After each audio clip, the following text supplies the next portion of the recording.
Parmi les questions que l'on se pose dans l'étude du manuscrit coranique, il en est une encore pour laquelle nous n'avons que peu d'éléments.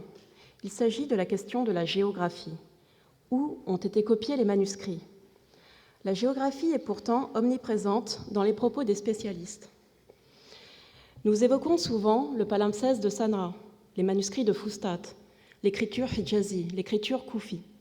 Autant de noms et d'adjectifs qui laissent entendre que nous avons une idée précise des lieux où l'on écrivait les manuscrits.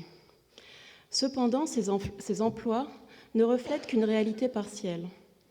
Le palimpseste de Sanaa, les manuscrits de Fustat, ces noms renvoient au lieu de découverte des manuscrits. Mais comment être sûr que ces objets ne viennent pas d'ailleurs ? La collection de Fustat possède en effet quelques manuscrits qui firent l'objet d'un transfert tardif. L'un de ces Corans porte notamment une note précisant que ce dernier, conservé dans la mosquée de Tars, dans l'actuelle Turquie, fut envoyé en Égypte au XIVe siècle.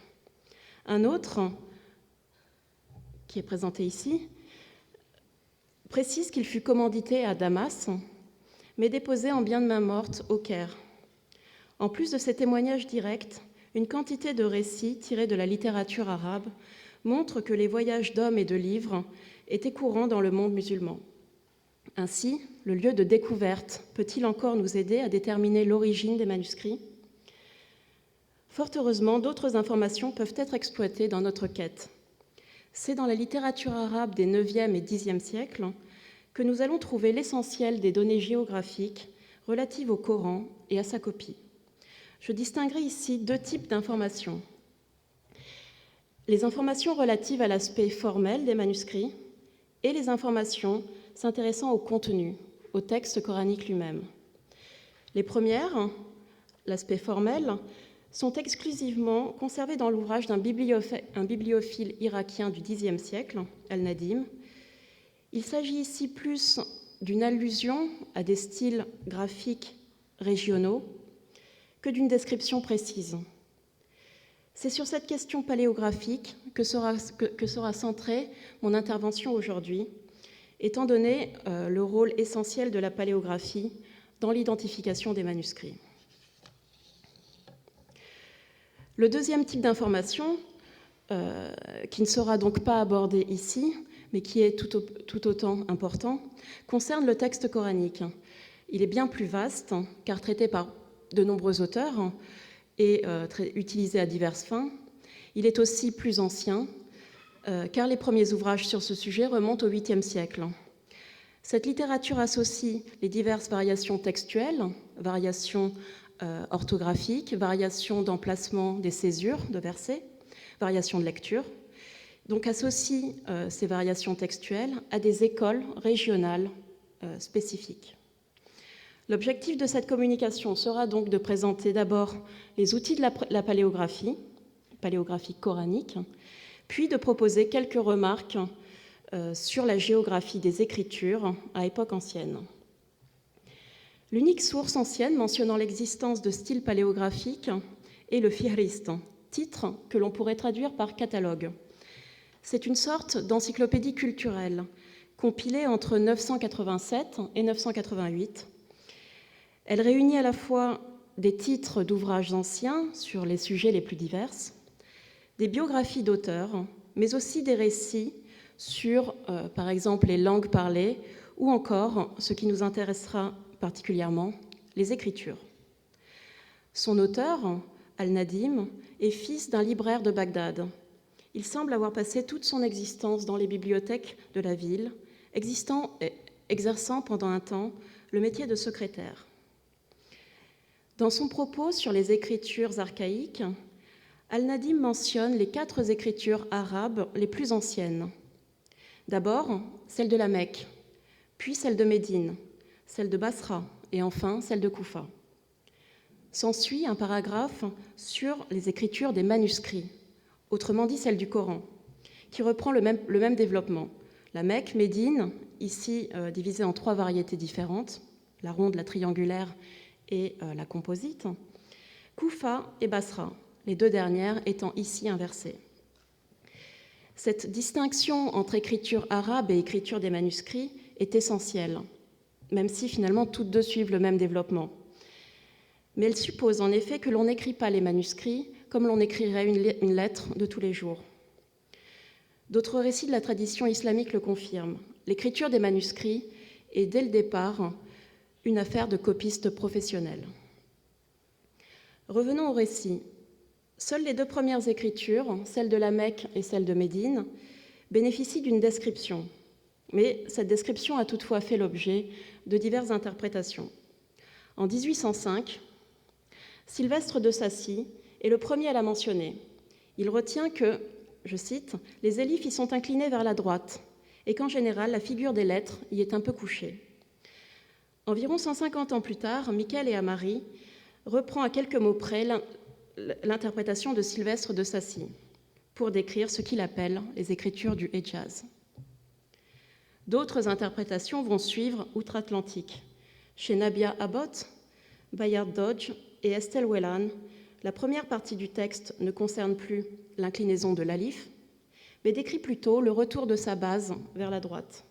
L'inclinaison générale de l'écriture est par contre confirmée.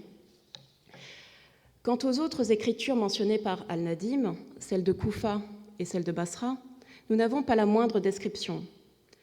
Pour Nabia Abbott, le seul critère exploitable concernerait l'apparence des lettres verticales. Si, dans les écritures du Hejaz, elles sont inclinées, elles se présentent forcément autrement dans les écritures d'Irak. La verticalité des hampes constituerait donc l'unique critère d'identification des écritures irakiennes. Par ailleurs, la position géographique de ces deux villes pourrait nous donner, toujours selon Nabia Abbott, une idée de leurs écritures. En effet, ces deux villes sont situées dans une zone fortement marquée par le syriaque. Leur écriture a certainement été influencée par le syriaque estrangelo, une écriture relativement angulaire. Les premiers rapprochements entre la description d'Al-Nadim et les manuscrits doivent être attribués à Michael et Amari. Il avait pour tâche d'étudier et de classer les manuscrits de la collection d'Asselin de Cherville, entrée à la Bibliothèque royale une vingtaine d'années auparavant. Il s'intéresse particulièrement aux suppléments arabes 150 numéro 1 et numéro 2, qui ont, je cite, « une allure tout à fait primitive ». Il mentionnera également d'autres manuscrits à l'écriture inclinée, représentant selon l'auteur des différences de mains, mais aussi de pays et peut-être d'époque. Amari tente également de reconnaître d'autres écritures. Il évoque ainsi ici une écriture de Basra, là, une écriture de Médine, et enfin, ici, une belle écriture de l'école de Damas. On ne sait pas toutefois sur quels éléments il se basait. Quant à l'énigmatique koufique, les 191 exemples concernés se distinguent par de vagues qualificatifs. Belle et grosse écriture koufique, grande et magnifique écriture koufique.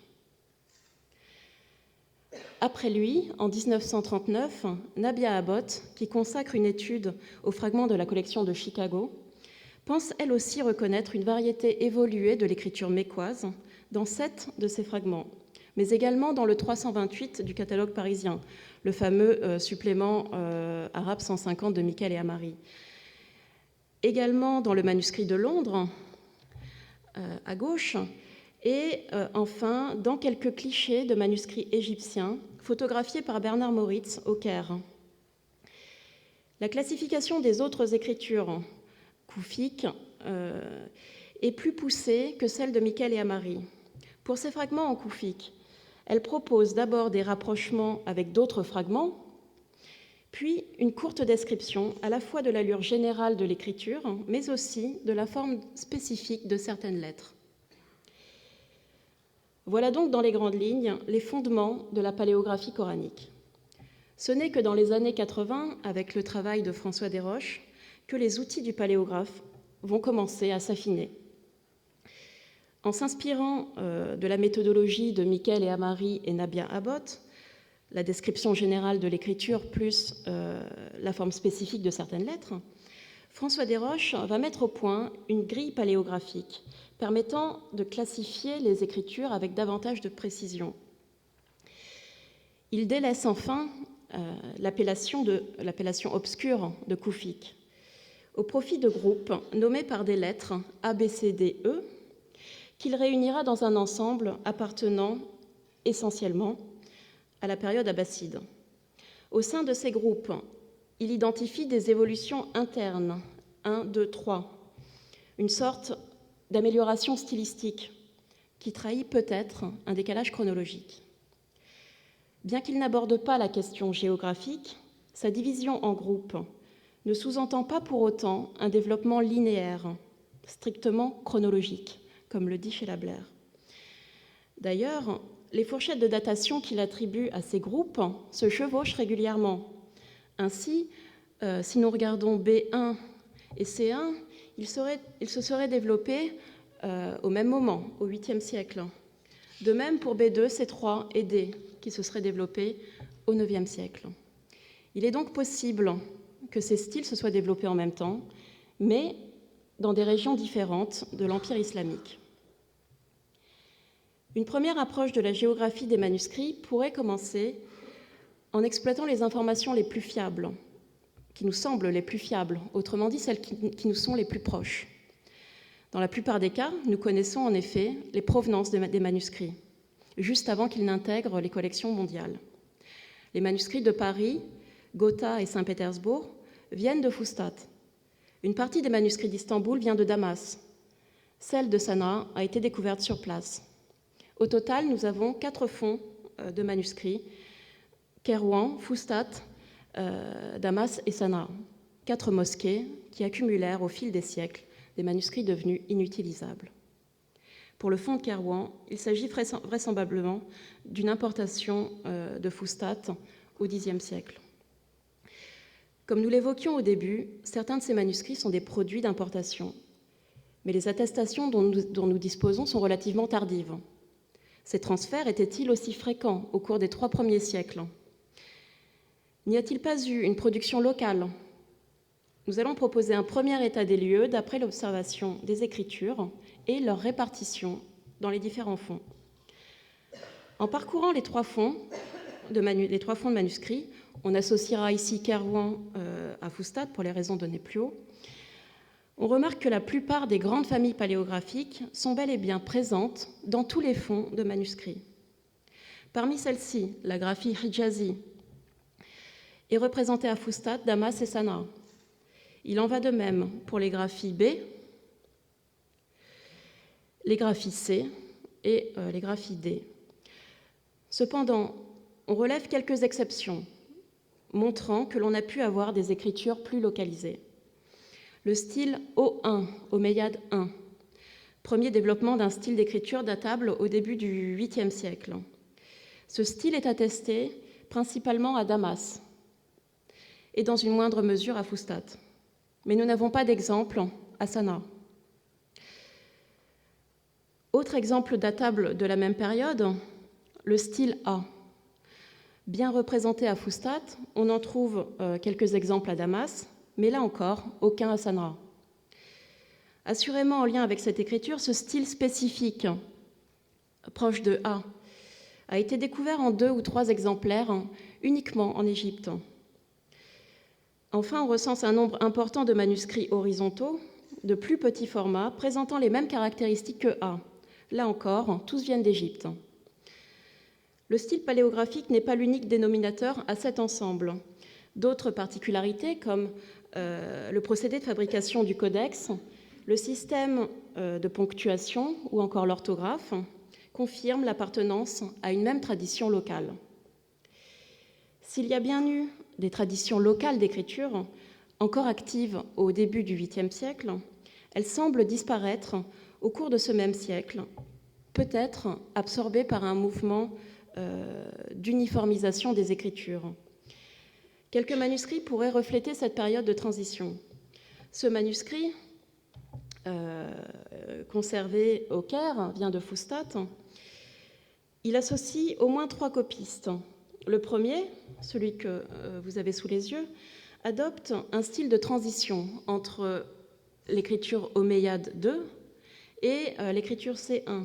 Le deuxième copiste adopte une écriture C1 plus élancée, Enfin, le troisième, dont la part de travail est moindre, puisqu'il a copié environ une quarantaine de feuillets, mais le manuscrit n'est pas complet, il manque autant de feuillets, une quarantaine.